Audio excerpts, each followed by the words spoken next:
السلام عليكم. هحكي لكم النهاردة عن شاب من صفوة المجتمع.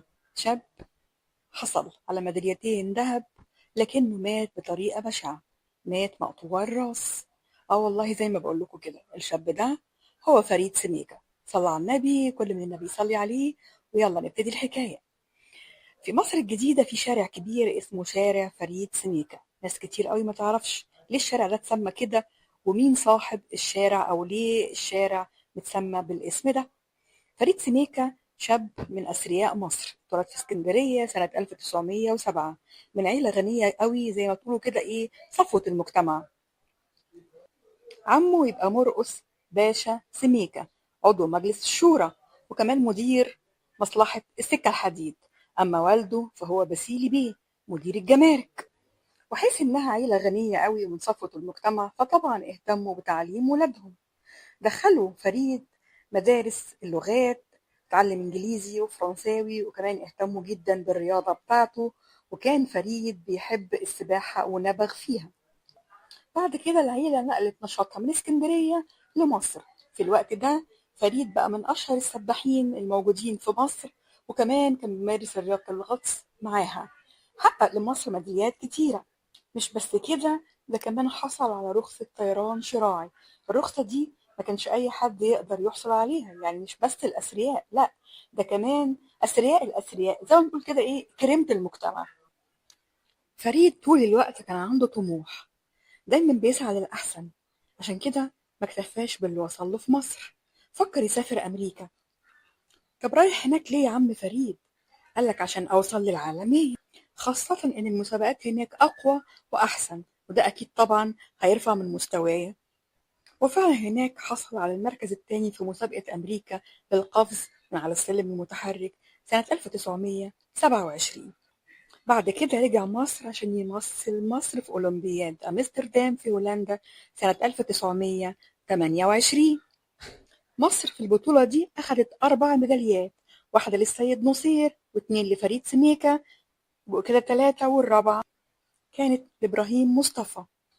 وبكده دول هيكونوا أول من رفع اسم مصر في الأولمبياد، سواء في أفريقيا أو في العالم العربي كله. وساعتها فريد أخد فضية وبرونزية، وهناك تم عزف السلام الجمهوري المصري ورفعوا علم مصر، كان مرفرف هناك في الأولمبياد. طبعا زي ما قلت لكم كده، إن هم أخدوا 4 ميداليات ذهبية. قلنا 2 لفريد سميكة والسيد نصير وإبراهيم مصطفى، لكن المفاجأة إن هم سحبوا من فريد سميكة الميدالية الذهب، وده لأن ممثلو الغطس الأمريكي اعترضوا على النتيجة، وقالوا إن مجموع النقاط تفوق نقاط فريد سميكة. يعني كده إيه، لعبوا لعبة كده بالأونطة عشان يسحبوا من فريد الميدالية ويتبقى له بس الفضية والبرونزية.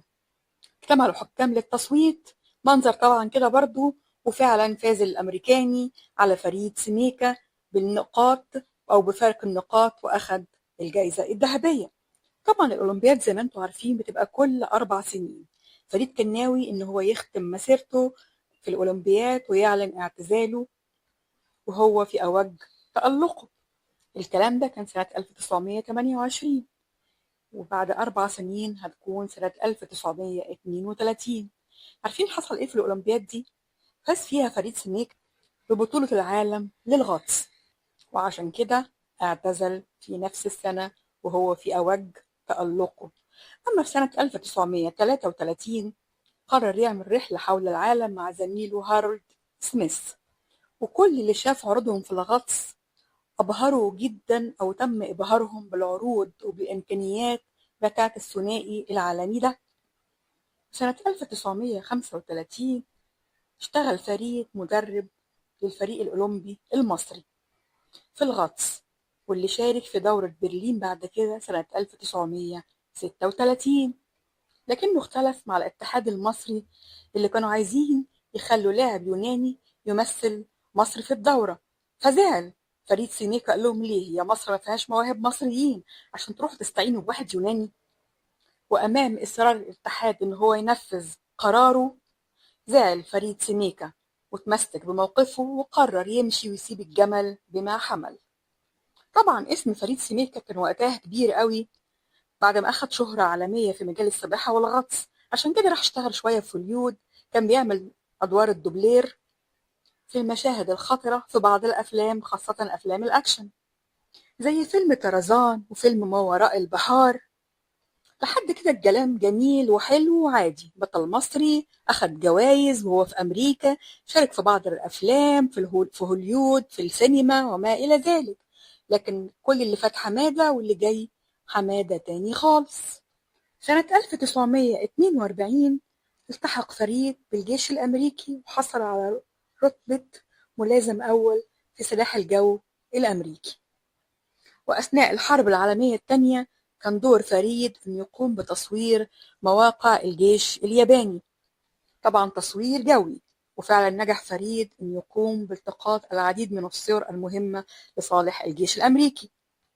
للأسف سنة 1943 نجحوا اليابانيين في إسقاط طائرة فريد سيميكا، واعتبرتها القوات الأمريكية إنها مفقودة. ووقع فريد سيميكا أسير في إيد اليابانيين، وفضلت القصة غامضة لغاية كده، ومحدش عارف إيه اللي جرى لغاية وقت ما أحكي لكم إيه اللي حصل بعد كده.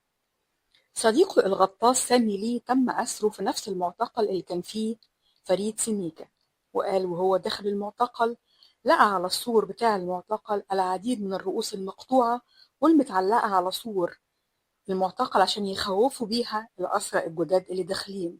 وللأسف كان من ضمن الرؤوس دي رأس البطل المصري فريد سيميكا. وبعد كده وصلت الأخبار طبعا دي لمصر، وتم إطلاق اسم فريد سيميكا على أحد شوارع مصر الجديدة، تيمنا بالبطل المصري اللي أخذ لمصر ميداليات ذهب وفضة وحقق لها مجد عالي في الأولمبياد العالمية. دي النهاردة كانت همستنا عن فريد سيميكا اللي محدش كتير يعرفه.